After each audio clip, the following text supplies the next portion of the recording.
அன்பார்ந்த முருக பக்தர்களுக்கு வணக்கம். நான் ஜெய்மிஸ்கே கோபி. என்னுடைய பாண்டிச்சேரி பயணம் இன்னைக்கு இந்த காணொலி எடுக்கிறது திங்கட்கிழமை. நாளைக்கு மே 26 செவ்வாய்க்கிழமை காலையில் 7 மணி முதல் 11 மணி வரை நம்ம காலாப்பட்டு பாலமுருகர் கோவிலில் நம்ம முருகர் சொந்தங்களை சந்திக்கிறேன். என்னுடைய இமயமலை பயணத்தில் நான் சென்னை திரும்பினே முதல் பயணம் திருச்சியா பாண்டிச்சேரியான்னு சொல்லி உத்தர கேட்கும்போது பாண்டிச்சேரி பயணம் தான் வந்தது. ஸோ அங்கேருந்தே நான் ஒரு விஷயத்த சொல்லியிருந்தேன். நான் சென்னை திரும்பின முதல் பயணம் பாண்டிச்சேரிக்குன்னு சொல்லி சென்ற மாதம் நான் சிதம்பரம் போகிற வழியில் காலாப்பட்டு முருகர் அந்த கோவில் ஆர்ச்சை நான் பதிவு செய்கிறப்ப அப்போ நினச்சி கூட பார்க்கல இந்த மாதிரி முருகர் இப்படி வர வைப்பாருன்னு சொல்லிட்டு. ஆனால் ஒரு பெரிய அற்புதம் அதிசயம் தான் சொல்லணும் இந்த பயணம். நாளைக்கு காலையில் செவ்வாய்க்கிழமை மே 26 7 மணிலேருந்து 11 மணி நம்ம முருகர் சொந்தங்களை சந்திக்கிறேன். ஒரு உண்மையிலேயே நான் நினச்சது ஒன்று நடந்து ஒன்று தான். இப்போ வரைக்கும் என்னோட முருகர் ஆராய்ச்சி நடந்துருக்கு. ஒரு அருணையினார் படம் கொண்டு வரேன். அந்த படம் சென்றடையணும் நான் நினைச்ச இடம் வேற. ஆனால் முருகப்பெருமான் காட்டிய இடம் தான் நம்ம காலாப்பட்டு முருகர் கோவில். இந்த இடத்துக்கு வரணும், அருணையினார் படம் கொடுக்கணும் அப்படின்னு முருகர் உத்தரவு. அது மட்டும் இல்லாமல் அந்த கோவில் நிர்வாகத்தில் நான் பேசுகிறப்போ ஒரு விஷயம் சொன்னாங்க.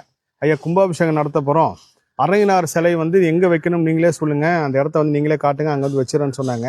மேபி இதுக்காக தான் முருகப்பெருமான் இந்த பயணத்தையே தீர்மானிச்சிருக்காருன்னு நான் நினைக்கிறேன். ஸோ நாளைக்கு சந்திப்போம் முருகர் சொந்தங்களே.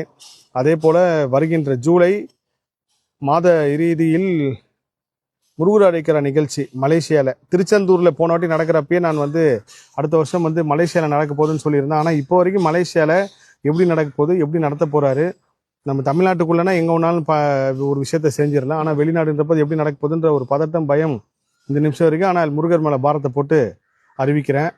ஆதன் சேனலில் பேசுகிறப்ப கூட அவங்க சொன்னாங்க, சார் நம்மளால் நடத்த முடியுமா, நம்ம எங்கே நடத்துகிற, முருகர் நடத்துகிறாரு, நீங்கள் முருகர் மேலே பாரத்தை போட்டு பயணிங்க அப்படின்னு சொல்லிட்டு தேதி முடிவு பண்ணியிருக்கோம்.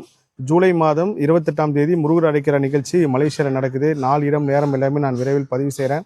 அதே போல் நேற்று நான் ஒரு விஷயத்த சொல்லியிருந்தேன், அதுக்கு வீடியோவும் வெளியிட்டிருந்தேன். நான் பொறுமை, தாழ்மை இந்த 2 மையம் நீங்கள் கொண்டு போனீங்கன்னா முருகர் 3வது ஒரு மை கொடுப்பாருன்னு அதுக்கு நிறைய பேர் எனக்கு மெசேஜ் அமைச்சிருந்தீங்க.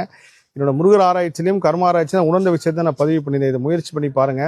எப்பயுமே முருக பக்தியில விரக்தி அடைஞ்சிடாதீங்க தயவு செய்து. எப்பேற்பட்ட சூழ்நிலைக்கு போனாலும் சரி, சாவின் விளிம்பு நிலைக்கு போனா கூட விரக்தி அடைஞ்சிடாதீங்க. ஏதாவது ஒரு கை, முருகருக்கு இருக்கிற 12 கையில ஏதாவது ஒரு கை நம்மளை கை கொடுத்து காப்பாற்றும். யாராவது ஒருத்தர் முருகர் அனுப்புவார், இதை நம்புங்க. எல்லா புகழும் முருகனுக்கே. நன்றி.